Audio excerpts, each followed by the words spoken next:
Fellas, I'm back. And I wanted to make a short video really quick. I actually wanted to talk about a couple of different things, and I'm going to go and do different video series, depending on the response this channel gets. But just to start off, I want to understand, at what point is it appropriate for us to have the discussion? Because I'm stating that generally. That's a general question. Now, looking at how people respond to, MGTOW, the red pill, all of these other things, it's typical. You get called in, you call them incels, you'll say they're a bunch of alt-right racists. There's a bunch of rhetoric out there, and we just are able to since there's a couple of racists in there, some male virgins, they have 0 points to be made. They don't, when they talk about the biased family courts, a bunch of incels and racists are complaining about it, so it doesn't matter.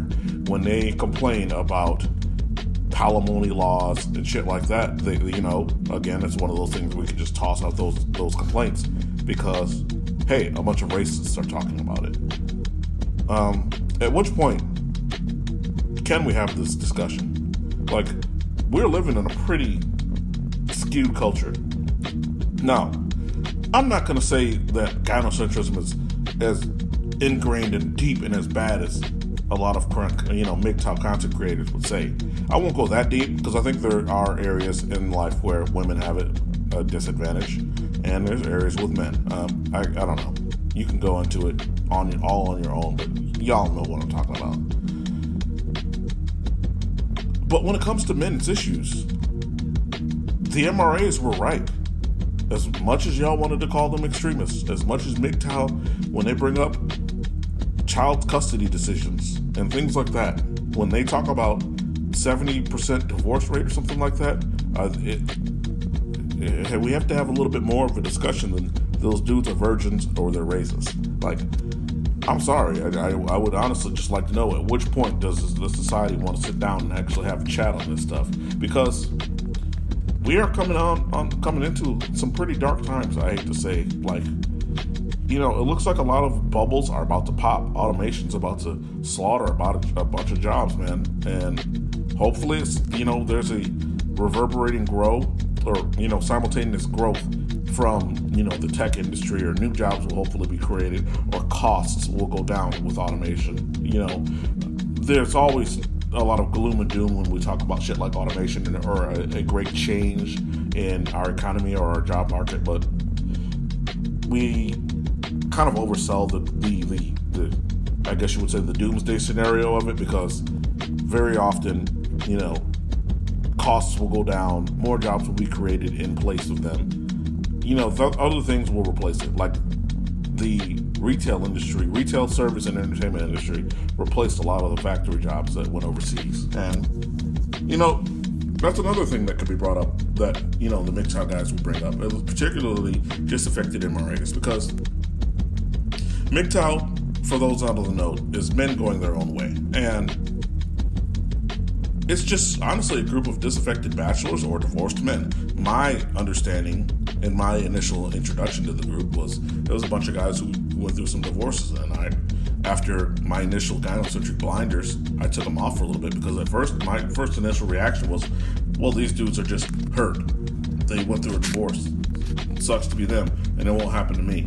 Until I actually had my college, come to Jesus moment with a family court, which I'm not going to go into detail, but having seen all that, being a black male, for those of you who don't know I'm black, I see gynocentrism.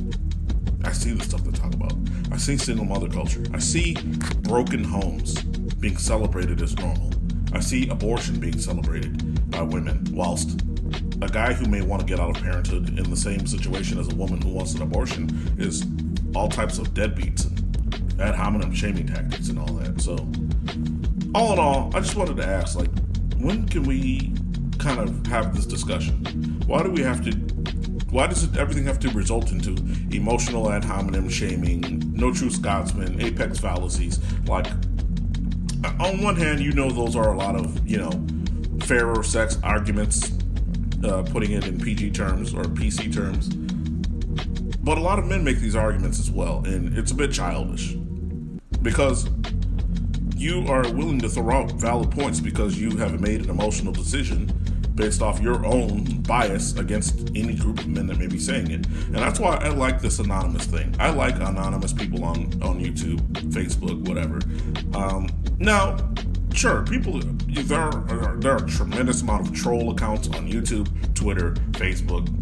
I mean, people are going to troll. But at the same time, I like the fact that you can't go off of something stupid when people create content and they're making valid points. Because it's almost like the mathematical equation.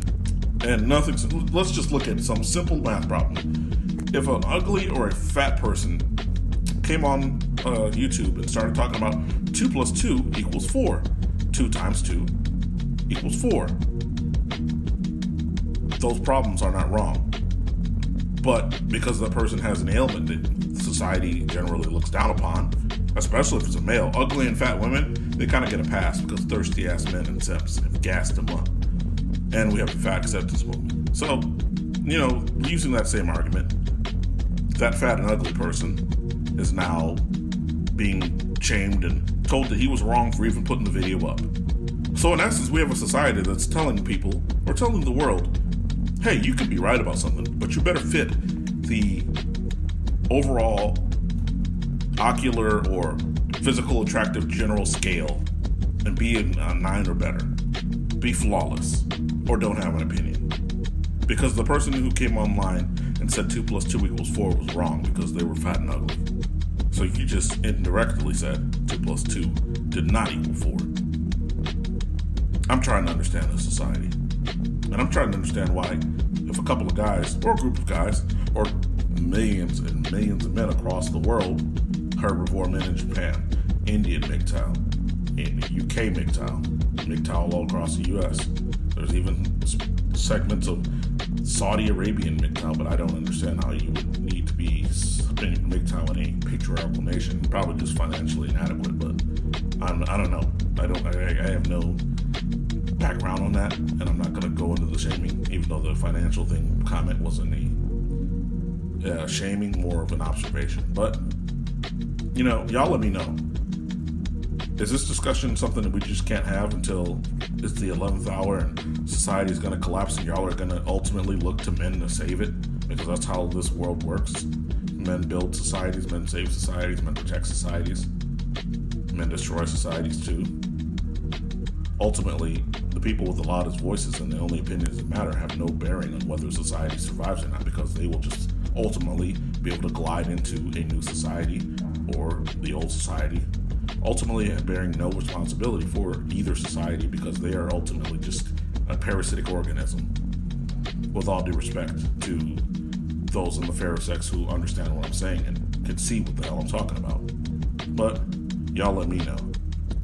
Again, this is only like my third video, fourth video, something like that.